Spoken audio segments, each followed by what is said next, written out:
वृंदावन विहारी लाल की जय। राधा रानी की जय। श्री गुरुदेव भगवान की जय। श्री राधे राधे। भक्ति प्रश्नोत्तरी कार्यक्रम प्रारंभ किया जा रहा है। आइए हम भक्ति संबंधित प्रश्नों को श्रवण करें। श्री राधे राधे गुरु जी, आपके श्री चरणों में कोटि कोटि दंडवत प्रणाम।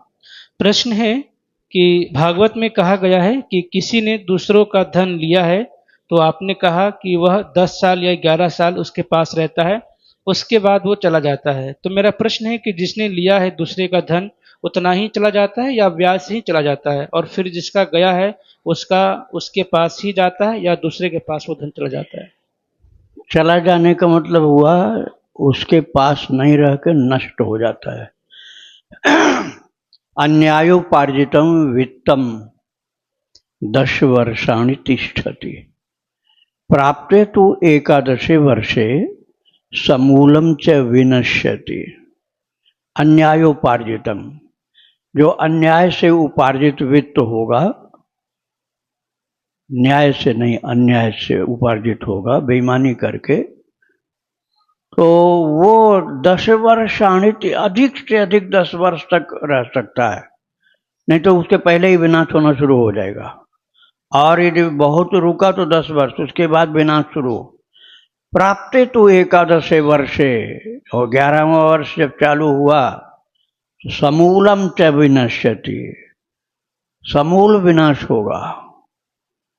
इसलिए अन्यायोपार्जित द्रव्य नहीं ग्रहण करना चाहिए। ईमानदारी का कल्याणकारी होता है, तो उसके पास नहीं जाता हो तो पता नहीं कितने लोगों से अन्याय करके लिया होगा।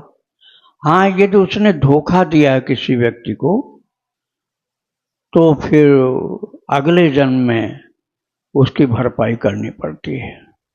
राधे राधे।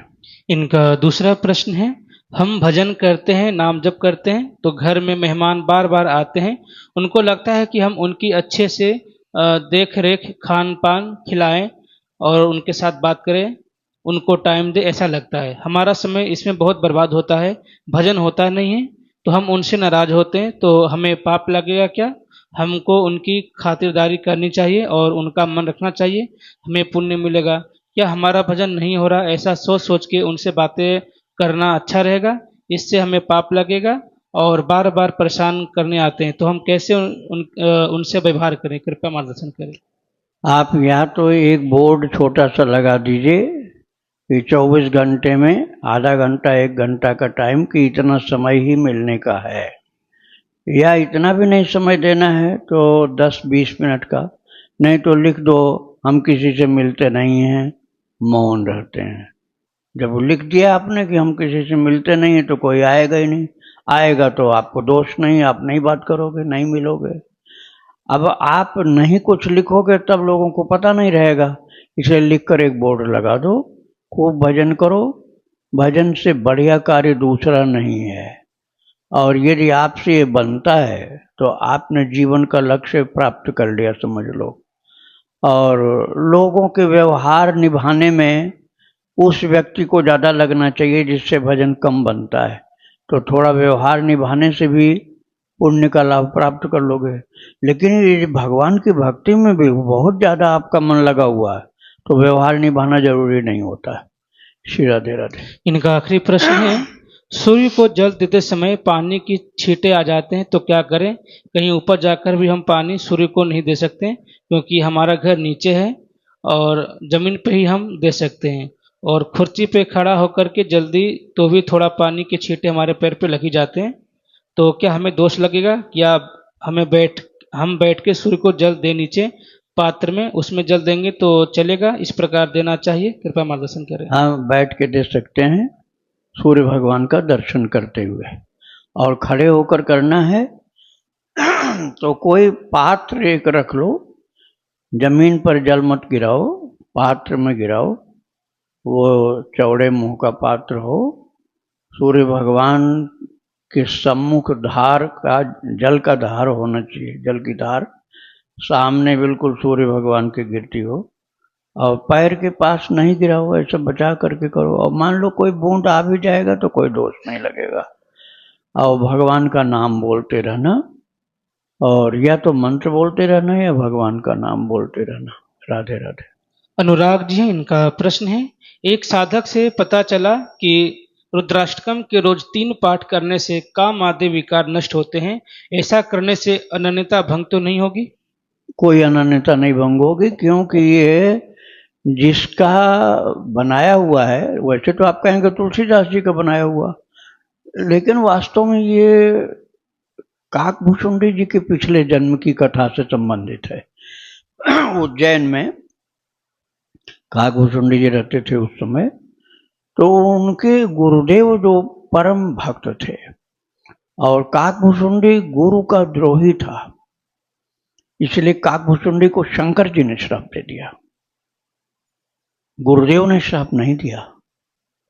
यद्यपि गुरु अपमानता सह नहीं सके, महेश भगवान शंकर जी नहीं सहन कर पाए और श्राप दे दिया। तो श्राप से मुक्त करने के लिए काकभूषुंडी के गुरुदेव ने ये भाव भरा स्तुति भगवान के सम्मुख की थी। अब उसको शब्दों के स्वरूप में उस भाव को तुलसीदास जी ने तैयार किया, जो आप नमामि शिमीशान गाते हैं। तो ये है एक वैष्णव संत का ही लिखा हुआ, और जो काकभूषुंडी जी के गुरुदेव थे वो भी एक वैष्णव संत थे। लेकिन वैष्णव संत का मतलब ये नहीं होता कि शिव जी का कोई द्रोह हो उससे। शिव जी से द्रोह नहीं होता वैष्णव को, शिव जी का आदर होता है। तो इसलिए आप 3 बार करो, चाहे जितनी बार करो, आपके ऊपर शिव जी प्रसन्न होंगे और भगवान कृष्ण भी प्रसन्न होंगे। तो इसमें कोई आपको चिंता नहीं करनी। राधे राधे। इनका दूसरा प्रश्न है, रामायण आदि में कई बार देखने को मिलता है कि सिद्ध, चारण, गंधर्व आदि भगवान की लीला देखकर फूल बरसा रहे हैं। भगवान का चिंतन, भक्ति इत्यादि क्या इनके लोकों में भी संभव है, या इन्हें वापस धरती पर आकर भक्ति करनी पड़ती है? देखो, ये जिसके ऊपर किसी महान ऋषि की कृपा हो, जैसे देवर्षि नारद जी की कृपा हो। तो वृत्रासुर असुर था, भागवत जी में उसकी कथा है 6ठे स्कंद में। असुर होने पर भी इतना भक्त था वृत्रासुर के, भगवान ने युद्ध भूमि में दर्शन दिया।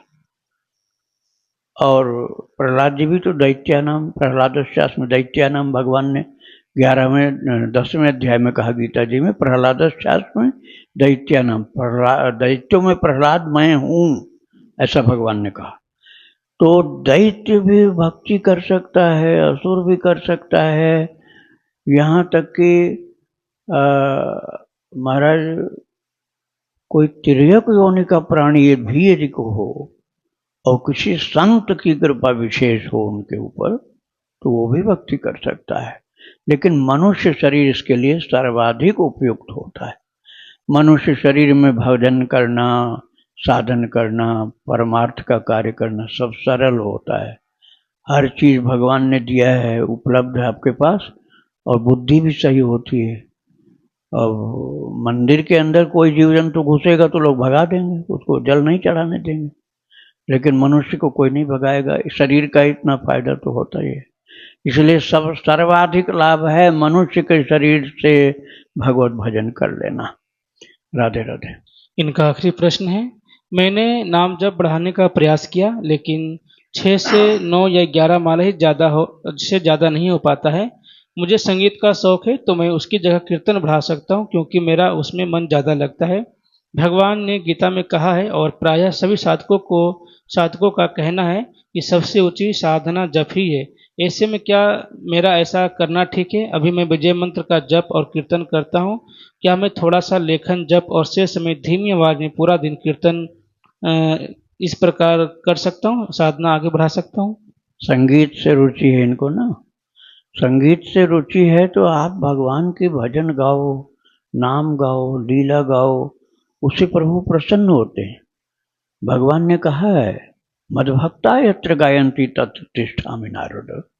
मेरे भक्त लोग जहाँ मेरे लीला कथा चरित्र को नाम को गाते हैं। तत्र तिष्ठामि, मैं बैठ के सुनता हूँ वहाँ।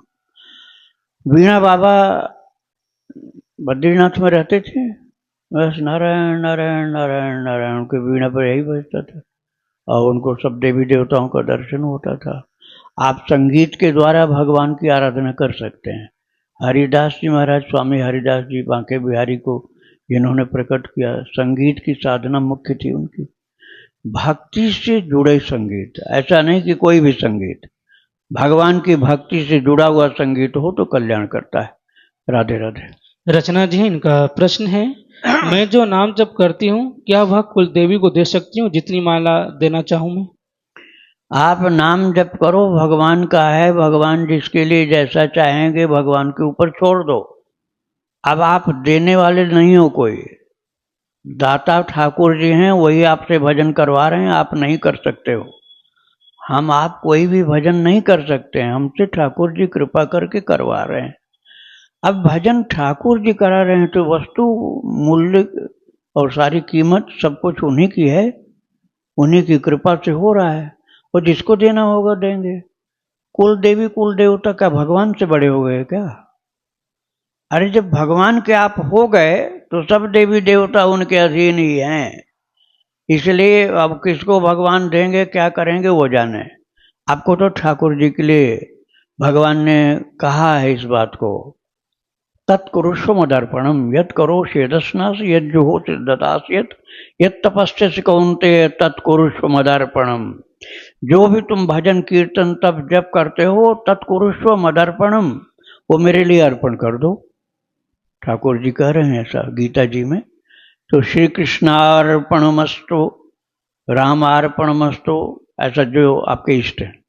तो भजन करने के बाद प्रभु को अर्पण करो और उसके बाद वो आगे के भगवान जाने हैं। राधे राधे।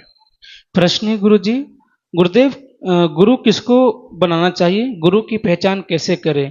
किस देवी देवता के उपासक को गुरु बनाना चाहिए? मेरे इष्ट प्रभु श्री कृष्ण हैं और राधा नाम में जप में रुचि है मेरी। बहुत अच्छा आपका कार्य है। भगवान कृष्ण की भक्ति करो, राधा कृष्ण के नाम में प्रेम रखो, यह अच्छी बात है। गुरु बनाने के लिए एक तो यदि आपके अंदर भक्ति है तो समझ लो पहले से निश्चित आपके गुरुदेव कौन है, पिछले जन्म से ही संबंध होता है। और भक्ति नहीं है तब तो नई नई बात होगी। भक्ति है तो पिछले जन्म से ही संबंध है, और वो व्यवस्था ठाकुर जी करते हैं।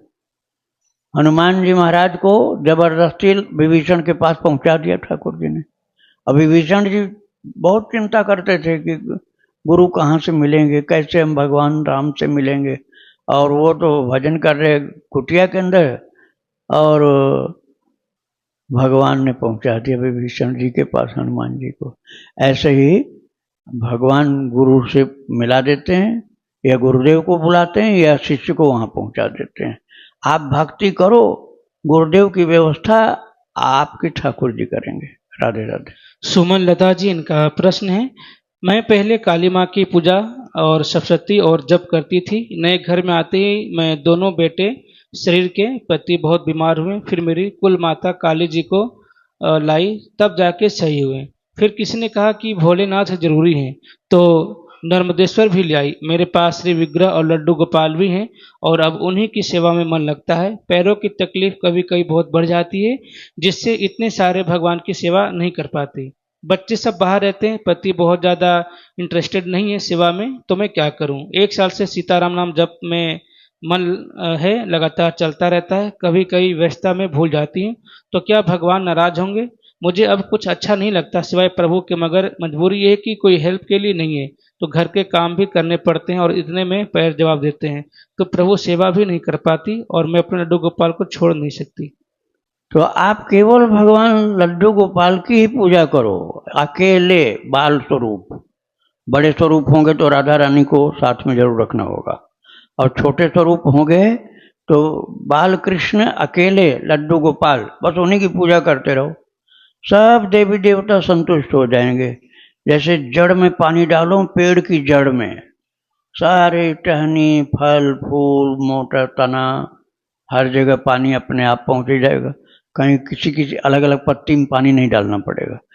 पेड़ की जड़ में डालो, हर जगह पानी पहुंचता है। ऐसे ही कन्हैया को पूजो, उन्हीं से प्रेम करो, उन्हीं की भक्ति करो, सब देवी देवता खुश हो जाएंगे।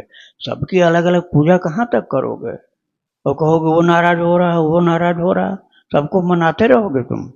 इससे अच्छा एक को ही भजो। कहाँ तक सबको मनाओगे भाई? और ग्रहों के चक्कर में तो पड़ना ही नहीं। एक ग्रह नहीं है, 9 ग्रह हैं, और कहाँ तक एक एक को मनाओगे? न देवी देवता को मनाओ, न तो ग्रहों को मनाओ। बस केवल कृष्ण की भक्ति में लग जाओ, सब ठीक हो जाएगा। राधे राधे। रवि जी हैं, इनका प्रश्न है, भगवान, मैं मेरे मन की चंचलता के कारण किसी एक नाम में या किसी एक गुरु में निष्ठा नहीं कर पा रहा हूँ। कभी इस संत भगवान से सुन लिया, कभी इस संत भगवान से सुन लिया। ऐसे में मैं किसी एक में गुरु या किसी एक नाम में टिक नहीं पाता। ऐसे में सांगोपांग उपासना कैसे होगी? एक नाम निष्ठ में कैसे टिकूं? कृपया मार्गदर्शन करें। देखो, एक गुरु वाली बात दीक्षा के लिए होती है, लेकिन आपको जहाँ से शिक्षा मिल रही है वह अनेक भी हो सकते हैं। जहाँ से शिक्षा मिल रही है ना, उनको सदगुरु भी कहते हैं, शिक्षा गुरु भी कहते हैं। वो एक नहीं अनेक हो सकते हैं, लेकिन दीक्षा गुरु एक होते हैं।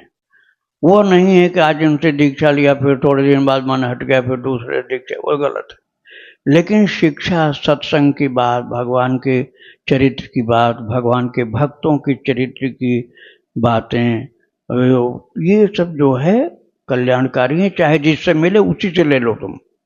इसमें संप्रदाय भी नहीं देखना आपको। सत्संग है ये। सत्संग करिए सदा सत्संग। सत्संग तो परम कल्याणकारी होता है। सब लोगों ने सत्संग की महिमा का गान किया है। गिरिजा संत समागम समन लाभ कछुआन। संत समागम जैसा लाभ ही दूसरा नहीं कोई। और तुम तुलयाम लवे नापि न स्वर्गम न पुनर्भवम भगवत संग संग से मर्त्यानाम किमुताशीषा। तात स्वर्ग अपवर्ग सुख धैर्य तुला एक अंग। तूल न ताहि सकल मिली जो सुख लव सत्संग। तो सत्संग तो अनेक संतों से प्राप्त करने में कोई दोष नहीं होता। दीक्षा एक जगह ली जाती है। राधे राधे। तो इनका दूसरा प्रश्न भी गुरु जी ये है कि किस संप्रदाय से या किन गुरु जी से दीक्षा लूं, क्योंकि मैं नहीं चाहता हूं कि मन की चंचलता के कारण दीक्षा न ले पाऊं और 25 साल बाद मुझे लगे अरे मुझे यहाँ दीक्षा लेनी चाहिए थी, यहाँ नहीं लेनी चाहिए थी। मन के चक्कर में मत पड़ो।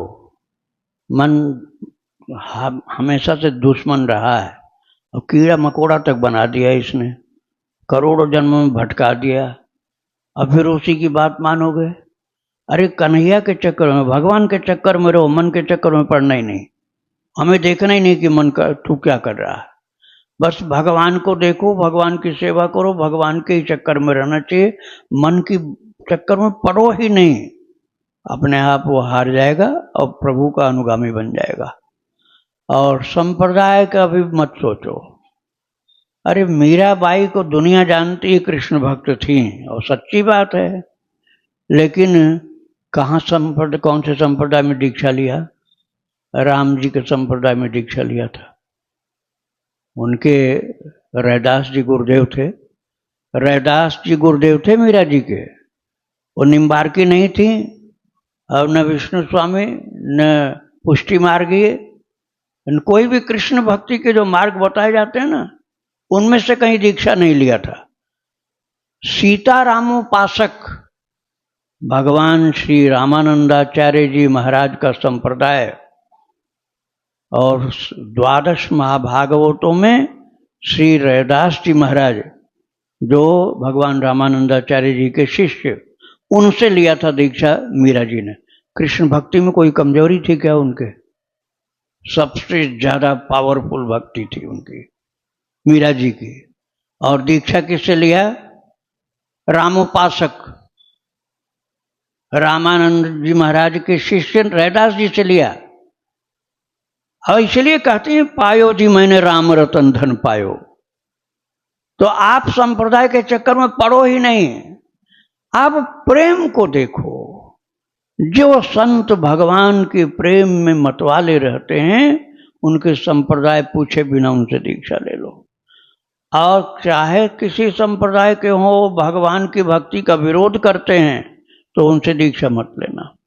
भगवान की भक्ति में मस्त हैं, प्रभु के विशेष प्रेमी हैं, आंखों से आंसू गिरती रहती है प्रभु की चर्चा करने में, भगवान की कथा सुनने कहने में उनको आनंद आता रहता है, प्रभु के विशेष प्रेमी हैं, बस संप्रदाय की जरूरत नहीं, उनसे दीक्षा आप ले सकते हो।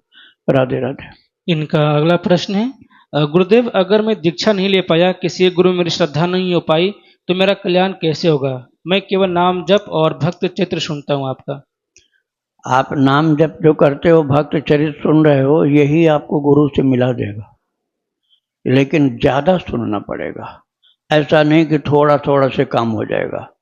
आप खूब ज्यादा भक्त चरित्र सुनो, संतों का चरित्र खूब ज्यादा सुनो, रोजाना कई कई बार सुनो और लगातार भगवान नाम जप करते रहो।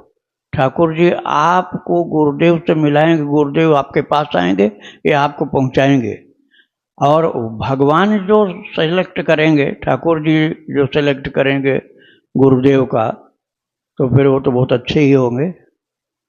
तो आप अभी आप भक्ति में बिना गुरु महाराज के ही मन में तो गुरु बना के किसी को रख सकते हैं, लेकिन दीक्षा लिए बिना भी खूब भजन करो, खूब भजन करो, कथा सुनो, खूब ज्यादा जप करो, नाम जप। मंत्र का जप नहीं करना, नाम का जप करना, और मंत्र का जप तब करना जो दीक्षा में मंत्र मिलेगा तब। राधे राधे। इनका आखिरी प्रश्न है, गुरुजी कभी कभी आप आर्थिक समस्याओं या बीमारी के लिए चौपाई या पाठ या सहस्त्र नाम का पाठ करने को कहते हैं, लेकिन जो नाम जप करता है उसे अलग से यह स्तोत्र पाठ करना पड़ेगा या नाम जप से ही सब हो जाएगा? यदि नाम जप में आपकी निष्ठा खूब है और आप खूब ज्यादा रात दिन जप करते रहते हो तो आपको दूसरा कुछ नहीं करना, उसी से सब काम हो जाएगा। अब नाम करते हो 10-5 माला, थोड़ी देर करते हो, तब तो फिर आपको गोपाल सहस्त्र नाम पाठ करना, वो भी नाम ही है, और उससे आर्थिक समस्याएं दूर होती हैं। लेकिन जिसको प्रभु के नाम में विशेष श्रद्धा, एक नाम से सब काम हो जाता है। राधे राधे। प्रश्न है, गुरुजी मुझे स्वप्न में नाम मिला है, उन संत को मैं जानती भी नहीं हूँ, लेकिन मैंने यह मान लिया कि मेरे भगवान ने इस रूप में मुझे दीक्षा दी है। इससे पहले भी पूज्य संत श्री प्रेमानंद जी को गुरु मन से मानती थी, फिर स्वप्न में प्रेमानंद जी के दर्शन हुए तो मैंने उनको दीक्षा वाली बात बताई और बोली तो आपको गुरु मानती हूँ, मैंने ऐसा कहा। तो महाराज जी ने अपना रूप बदलकर मुझे कभी श्याम जी के रूप में तो कभी हनुमान जी के रूप में दिखे। मैंने यह समझा कि सभी रूप में मेरे भगवान ही है। मैंने पूज्य संत प्रेमानंद जी को मंदिर में विराजमान कर रखा है और उनकी पूजा गुरु रूप में करती हूँ। तो गुरुदेव कृपया यह बताएं कि मैं गुरु किसे मानूं? आपकी श्रद्धा जहाँ बहुत अच्छी तरह से टिके उनको गुरु मानो और उनसे दीक्षा लो। देखो, यदि वो संत शरीर से विराजमान हैं तो प्रत्यक्ष दीक्षा लेना चाहिए। अब जो शरीर से नहीं विराजमान, जैसे तुलसीदास जी महाराज, उनको बुलाना हर किसी के बस का नहीं है। मीराबाई को प्रकट किया था बैरिस्टर साहब ने, वृंदावन में रहते थे, दीक्षा लिया था। सुखदेव जी को प्रकट किया था चरणदास जी ने, जबकि सुखदेव जी 5000 साल पहले आए थे परीक्षित जी के कल्याण के लिए, और 250 साल पहले उनको चरणदास जी को दर्शन दिया, दीक्षा दिया सुखताल में। तो आपके अंदर इतनी भक्ति तीव्र हो कि पूर्व काल के संत भी आ जाएं तो आ सकते हैं, लेकिन ऐसी यदि नहीं है तो यदि विराजमान है शरीर से कोई गुरु जी महाराज तो दीक्षा प्रकट रूप से जाकर लेनी चाहिए। और हाँ, यदि नहीं है तो आप भले उनको मान लो, लेकिन सत्संग के लिए तो शरीर की आवश्यकता पड़ती है, इसलिए ऐसे गुरु की आवश्यकता पड़ती जहाँ उनसे मार्गदर्शन आपको मिलता रहे, संशय निवारण होता रहे। राधे राधे। आकांक्षा जी हैं, इनका प्रश्न है, महाराज जी कल के एक एपिसोड में यूट्यूब पे जो भक्ति चरतावली चलती है भक्ति आश्रम पर, उसमें गंगेश्वरानंद जी महाराज की एक एपिसोड नंबर 17 में सुना कि बिना मेहनत के मिला हुआ अन्न खाने से मुंह अशुद्ध होता है तो महाराज जी मेरे कुछ परिचित जो मेरे ना चाहते हुए भी मुझे कभी 20 किलो चावल 20 किलो गेहूं हमेशा देते रहते हैं। उसके बदले में वो मुझसे कभी किसी भी तरह की कोई भेंट नहीं लेते हैं। मैं चाहती भी नहीं कि वो मुझे दें, लेकिन वो दे देते हैं। तो महाराज जी ऐसा अन्न खाना सही होता है? कृपया मार्गदर्शन करें। देखो, ये पैसे से ही संबंधित नहीं है। आप उसके बदले कुछ करो। जैसे आपके पास पैसा नहीं है तो उस अन्न को भोग लगाने के बाद उसका वितरण कुछ करो। कुछ अपने से गरीब लोगों को कुछ खिलाओ, गाय को खिलाओ, जीव जंतुओं को खिलाओ, कुत्ता बंदर को भी खिलाओ। उसी में से आप भी प्रसाद लो, यदि आपको फ्री में मिल रहा है तो। और यदि आप खरीदते हैं तो थोड़ा थोड़ा कर सकते हैं, और फ्री में पूरा ही मिल रहा है तो उससे सदाव्रत भी कुछ अपनी क्षमता के अनुसार करना चाहिए। तो अन्न पच जाएगा, आपको कोई गलत असर नहीं होगा। और अकेले आप ही खाओगे, किसी को नहीं खिलाओगे, तब आपको लिए दुखदायी हो सकता है। तो आप भजन यदि करते हो और पूर्ण विरक्त हो तो महाराज भजन के बल से पच जाएगा। भजन के बल से अन्न का दोष खत्म हो जाएगा। लेकिन यदि भजन कमजोर है तो दूसरों की भी सेवा करके तो प्रसाद रूप में भगवत प्रसाद को ग्रहण करो, अकेले मत खाओ। और यदि आपके पास भगवान ने पैसा दिया है तो कुछ पैसे के द्वारा दूसरों की भी सेवा करो, उस अन्न के द्वारा भी करो जो फ्री में मिल रहा है, तो वो आपको कोई कष्ट नहीं देगा। वो तो जो करता है ना थोड़ा लालच, लोभ लालच बेईमानी, उनको दंड मिलता है कि दिया था बांटने के लिए और बांटा कुछ नहीं, अकेले ही काम घर परिवार के लिए ले लिया, तब दंड मिलता है। अब आप परमार्थ में उसको लगाए तो आपको दंड नहीं मिलेगा, भले फ्री में मिला हो आपको। राधे राधे। पूनम जी इनका प्रश्न है, जब मंत्रों को उपांशु में करते हैं तो महामंत्र को वाचिक क्यों करते हैं, जबकि मंत्र उच्चारण नहीं होता है, उपांशु में ही किया जाता है? महामंत्र हरे राम राम राम हरे हरे, हरे कृष्ण कृष्ण कृष्ण हरे हरे, इसके लिए लिखा हुआ है कि बोलना है, वैखरी वाणी से बोलना है, वैखरी वाणी से बोलना है। उपांशु की बात वहां नहीं की गई। तो वैखरी वाणी से बोलने के लिए आपको शब्द मुंह से उच्चारित करना पड़ेगा। ये प्रारंभ में तो यही चलता है, बोल बोल करके। स्वामी हरिदास जी जो चैतन्य महाप्रभु के साथ रहते थे, बोल बोल करके करते थे 3.5 लाख नाम। तो बोल बोल करके ही करने की महापुरुषों की आज्ञा है।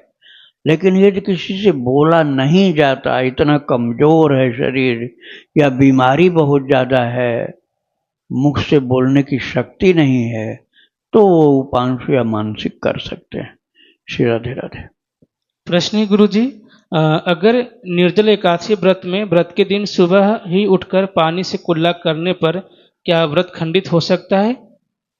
यदि आप पानी पी नहीं जाएंगे, थूक देंगे बाहर, तो खंडित नहीं हुआ।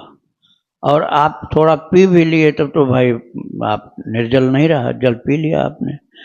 इन सब से बचने के लिए कुल्ला करने के बाद थोड़ा सा चरणामृत 2-4 बूंद पी लो।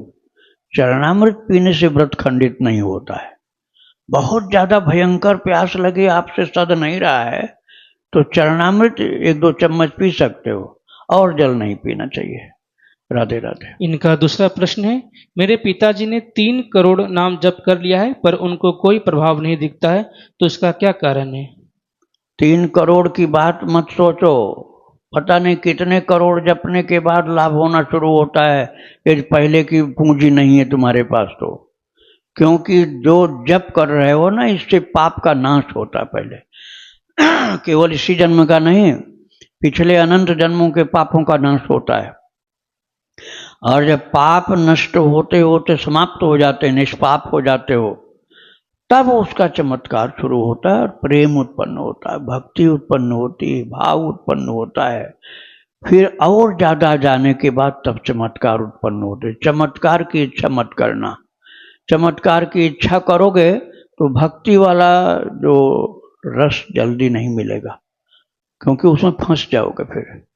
और प्रभु से हमको प्रेम करना, उनकी प्रीति हमको मिल जाए, उनके चरणों का प्रेम मिल जाए, कथा का प्रेम मिल जाए, उनकी लीला का प्रेम मिल जाए, उनके नाम का प्रेम मिल जाए, उनकी सेवा का प्रेम मिल जाए, उनके नाम रूप लीला धाम से प्रेम हो जाए, समझ लो सब लाभ हो गया। अब चमत्कार नहीं चाहिए।